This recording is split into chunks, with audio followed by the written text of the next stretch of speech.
gonna do when you can't say no? When the feelings start to show, boy, I really need to know it. How you gonna act? How you gonna handle that? What you gonna do when she wants you back? Hey, it's Maya, and today we are playing Text from Your Ex. The first text goes like this. Unfortunately, I really need to focus on my friendships and my running right now. Let's break this down a little bit. My friendships. Is that a girl? Is that a guy? Are these situationships, relationships? Obviously, whatever ships they are, they're more important than I. But running, that's a key word here because running, that could mean several things. And it can get very offensive. I don't think she's talking about a marathon or jogging outside either. She could be talking about errands, or he could be talking about errands. No matter what running is, it's obviously more important than replying to this ex. And I thought that was pretty savage. It was nice though, so I'm gonna give that a 1. She said unfortunately, that's a safe word. Are these all females? Well, I'm just gonna assume. The second text of the day. Hey, so can I get your engagement ring back? Well, this is obviously a guy talking. I'm proposing to Vanessa is his next statement. That is not savage. That's just unaware and just stupid. I mean, you're going to give someone that you actually wanted to engage in an engagement a problem about a ring that you bought her and want it back because she's moved on, probably because you've screwed up. That's usually how it goes. That's hers to keep. I'm sorry. Unless, however, she's the one at fault and committed something that you guys didn't agree upon, in your relationship agreement. But I'm keeping the ring unless it doesn't mean anything to me and it wasn't worth it to begin with. It can go down the toilet. That I would rate as maybe 3 because it was still a question and it wasn't a command.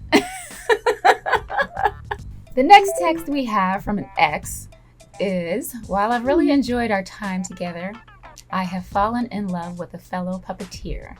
It came as a surprise to me as well. This is a little disturbing because I don't know if there's a fetish with a puppeteer or what, but I find this to be a little offensive, and it's just so pleasant. And sometimes when things are pleasant but also sarcastic at the end, it's not really nice, and I really consider stuff like that to be savage, especially when you throw the word puppeteer in there. Seriously, and you compare that to a human. I know that a puppeteer is a person that deals with puppets, but still, you didn't have to throw that word in there. I'm offended. And I think that is actually the most savage so far. I'll give that a 4. The fact that he would describe this other person's profession, well, yes, no problem at all. I'm glad to see that we're on the same page because I kind of fell in love with a billionaire. And leave it at that. Have a blessed one. Always leave with positive vibes at the end as well. Text number 4. Very short.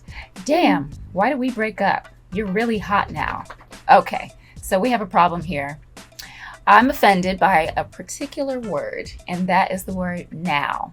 Now means today in the current present, which means back then, you're giving me a compliment today, but back then I wasn't hot, and that's the reason you broke up with me, but you would have stayed if I were hot. This would have never worked out because you're just an egotistical a-hole. So I find that to be the most savage. It's offending. It's a compliment, but it's offending. It's offensive and tasteless. No finesse. Was that a pickup line? Absolutely not. That is 5 out of 5 on savage level. Text 5. You up? Miss me with the BS, first of all. And in case you don't know what that means, it means leave me the heck alone. 2 words, you up, and I haven't heard from you and you're my ex. How could you? How could you dare have the audacity to hit me up with 2 words in my text message box? And we haven't spoken. This is the first thing you say to me. My reply is, wrong number. Just leave it at that. I would give that a 3 because there's no conversation. There was no attempt to have a real conversation, but they didn't even give enough savagery. This next text message says, don't think you're getting your passport back. That's obviously a threat. Not knowing, by the way, that you can go to a passport agency any time of the day, month, year, and apply for a renewed passport, a replacement passport, because it might have been stolen or lost. You're not a threat. That is 0. I'd give that a 0 out of 5. This next text is very long-winded. That means that you have a lot to say. And it says, I just had you randomly pop in my mind, and I wanted to apologize for how I behaved towards you when we were dating. I didn't know what to do with all the love I had for you, and it scared the shit out of me. So I pushed you away until you left me. I didn't deserve you. I hope you're well. Have a good Christmas. Okay, I don't find that savage at all. I find that to be an apology, but I still find it to be slightly offensive because you're coming back to my life.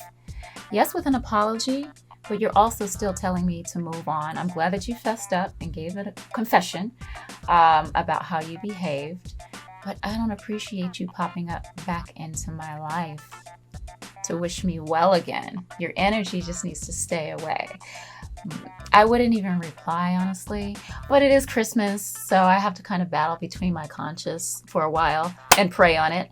But I would honestly just hit block at this point because it's too much to start a conversation because I don't trust this person.